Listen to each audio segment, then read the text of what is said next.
చంద్రబాబు నాయుడు గారు స్వయంగా తాను ఏర్పాటు చేసుకున్న సిట్టును రద్దు చేస్తూ సుప్రీంకోర్టు స్వయంగా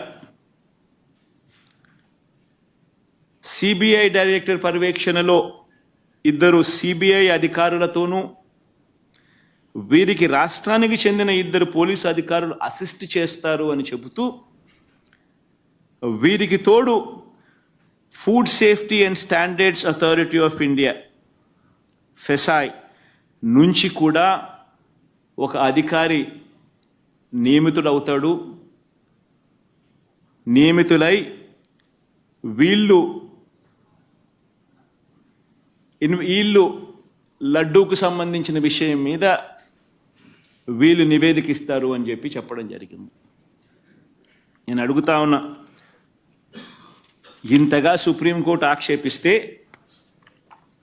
ఇదే పెద్ద మనిషి చంద్రబాబు నాయుడు గారు అనే వ్యక్తికి ఏమాత్రమైనా కూడా దేవుడి మీద భక్తి భయము ఏమాత్రం ఉన్నా కూడా తప్పు చేసినట్టుగా కనిపిస్తా ఉన్నా కూడా మొట్టమొదటి తాను చేయాల్సింది ప్రజలకు భక్తులకు క్షమాపణ చెప్పడం, తిరుమలలో స్వామివారిని వేడుకోవడం, తప్పు చేశాను స్వామి క్షమించండి అని చెప్పి.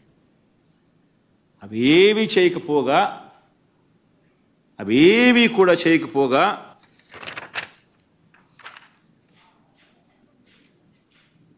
తన టీడీపీ ట్విట్టర్ హ్యాండిల్ నుంచి వాళ్ళు రిలీజ్ చేస్తా ఉన్న అబద్ధాలతో మరో ట్వీట్.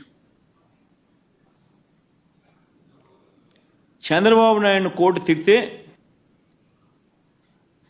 మీ పాపం పండింది జగన్, తిరుమల లడ్డు కల్తీపై సుప్రీంకోర్టు సీరియస్ అని చెప్పి జగన్ మనల్ని తిట్టినట్టుగా వక్రీకరిస్తూ ట్వీట్. ఇంకా ఫర్దర్గా వక్రీకరణలో భాగంగా అబద్ధాల్లో భాగంగా తిరుమల లడ్డులో జంతువుల కొవ్వు కలిపిన కల్తీ వ్యవహారంపై సుప్రీం సీరియస్ కావడంతో జగన్ రెడ్డి ధర్మారెడ్డి మా బావంట, ఇది ఇంకో కొత్త అబద్ధం. మా మామ కరుణాకర్ రెడ్డి అంట, ఇది ఇంకొక పెద్ద అబద్ధం. అడ్డంగా బుక్ అయ్యారంట. ఎవరు బుక్ అయ్యారు? ఎవరిని సుప్రీంకోర్టు తిట్టింది?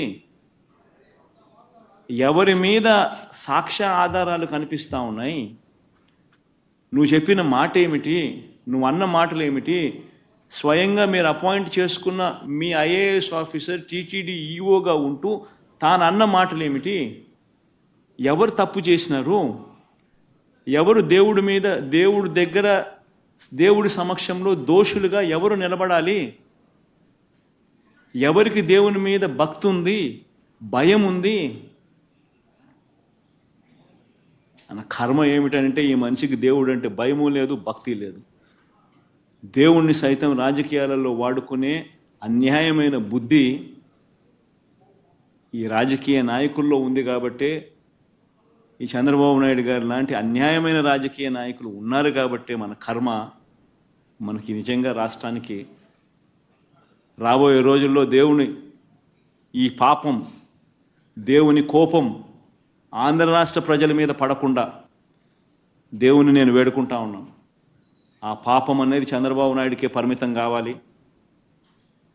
చంద్రబాబు నాయుడు అబద్ధాన్ని మోస్తా ఉన్న చంద్రబాబు నాయుడు గారి కూటమికి మాత్రమే పరిమితం కావాలి అని చెప్పి, చంద్రబాబు నాయుడు గారు అబద్ధాన్ని మోస్తా ఉన్న, అబద్ధం అని తెలిసినా కూడా మోస్తా ఉన్న ఆ నాయకులకే పరిమితం కావాలి అని నిజంగా దేవుణ్ణి అందరం ముక్కోవాలి, ముక్కుంటున్నాం కూడా.